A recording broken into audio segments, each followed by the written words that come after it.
pleasure to welcome His Royal Highness Prince Raad Bin Zeid, President of the High Council for the Affairs of Persons with Disabilities. Your Royal Highness, the post-2015 team in Jordan is honored to have this opportunity to hear your views. Welcome. Thank you very much. I think the Higher Council for the Affairs of the Disabled is very, very pleased to give a few minutes to our friends. What is important here in the post-2015 framework is to bridge the gap between the law for persons with disability and its implementation. Mm-hmm. So to do that, we need more legislation in the coming years. And this is hard work because it involves so many people in so many sectors. And of course here, what counts is to, it's more or less an educational process. Mm-hmm. It takes time because it's not only the head of the department or head of the ministry should support you, but all the other echelons, the second, the third, the fourth, the fifth, all the way down. So from top to bottom approach, it has to filter down. And it has to be a matter of acceptance and justification. Yes. You cannot force these issues on them. This is the Jordanian way.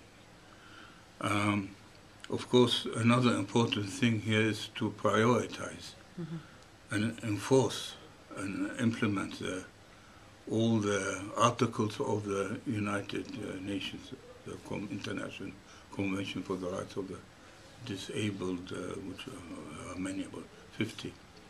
So the person with disability in Jordan becomes totally integrated into the system, into the Jordanian system. He's part and parcel of the Jordanian community and the society. And this is what we are aiming for. I should say that we haven't made a bad start.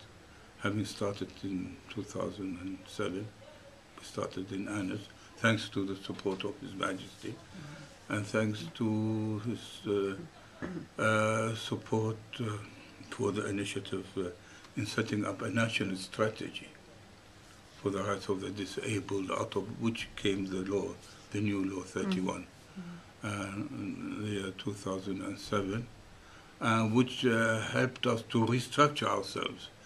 And now we have direct access to the Prime Minister's office. Previously, we were under the Minister of Social Development. We could not say.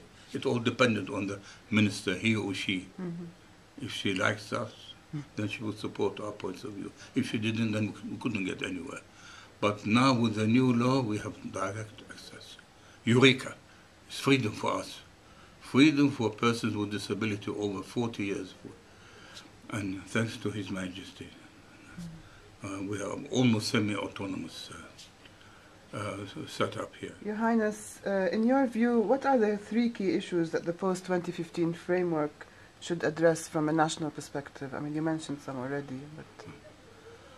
Well, I said continuity, support from part of the government, and also coordination between all the stakeholders.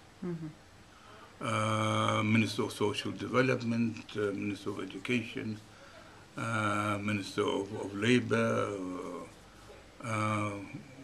Minister of Communications, all those stakeholders should support us more fully. It hasn't been easy. Minister of Social Development is dragging its feet because they feel that we have taken some of the responsibilities. I think in the long run we might have to, but we don't. They are not saying very much now.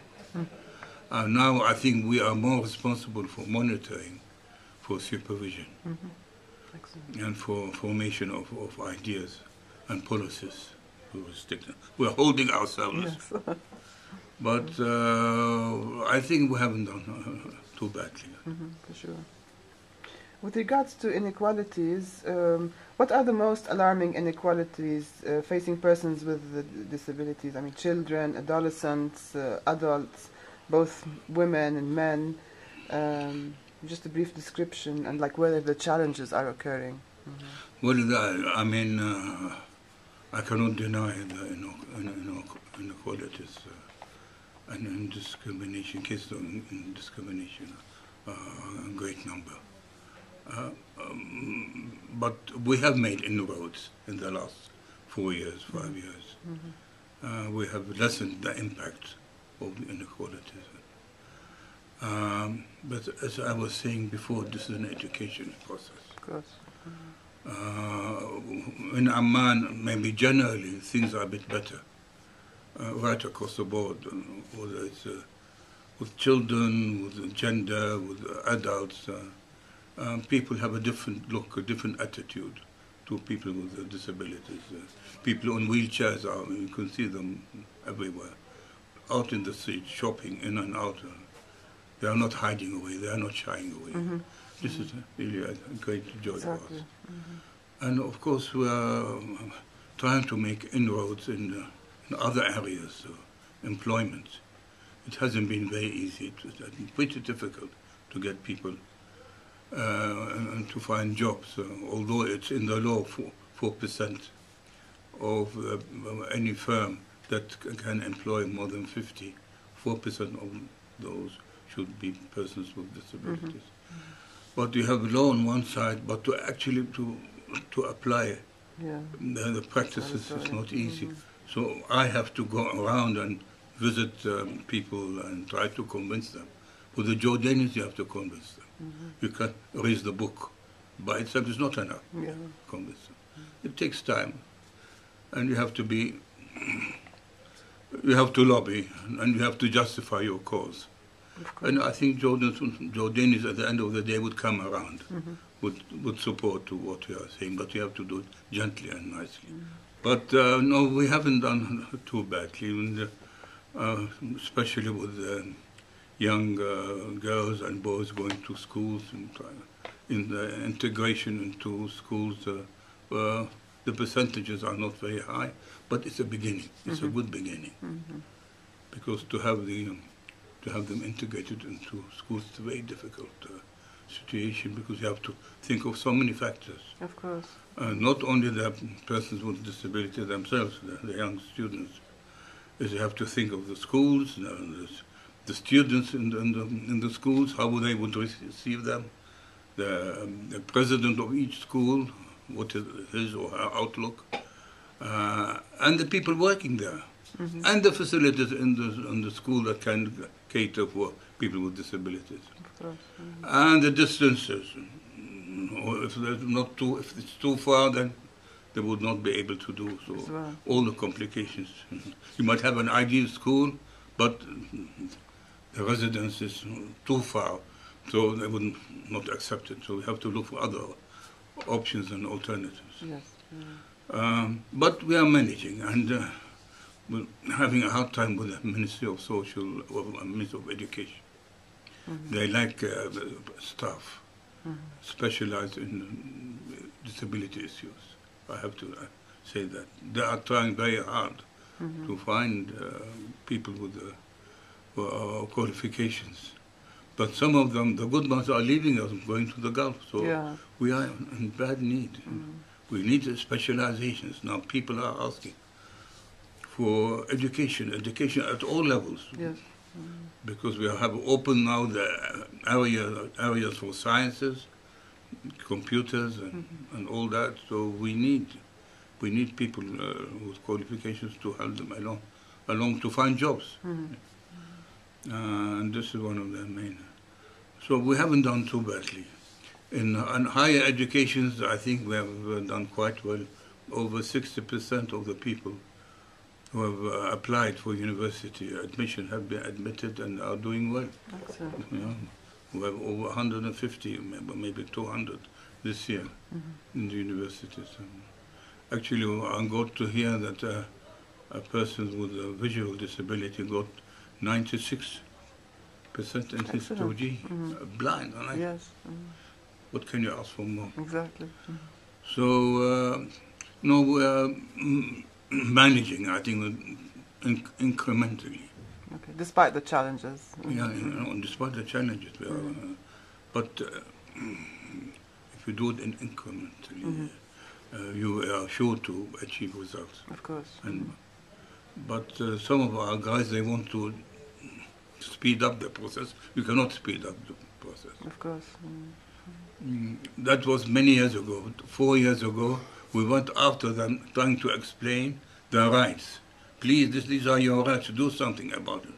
But now the other way, we switched to the whole thing. Yes. And they are sort of asking us more, and then we can sort of contribute. Yes. But I'm so happy. Excellent. I'm very, very pleased. And of course now we have to do more lobbying to also overcome the challenges. It's raising the level of awareness, what these people can do. They can do wonders. Of course. Really. Once they give them the tools and the funds and make the approach, your approaches very friendly. Friendly approach. Yes. You know, not something they have to do. No, I'm very, very happy. I thank His Majesty for the chance he has given me to work for these people. Excellent. And we feel we are part and parcel. Of course. Because this it relates itself to so many other sectors. Of course. Poverty, this is another thing. Rights for children, rights for women. The gender issues are so important. Non-violence, of course. This is one of the things we care very much for. Do you have any key messages for those working on the post-2015 development framework at the moment? Well, message is just to support one another. Support one another, and for me to seek the support of our stakeholders. Our cooperations with them hasn't been an easy process. So, but now they have to focus more. For sure. Because we cannot do it alone. It requires the support of the Ministry of Education, Social Development, Labour, Health, especially Health. So this is the Jordanian way. We all have to hold our hands to achieve the noble goal for these people who deserve so much. Definitely. Is there anything you would like to add? Yeah. Thank you so much for giving me this chance to say a few words. Thank you, Your Alliance. Thank you very much. Thank you.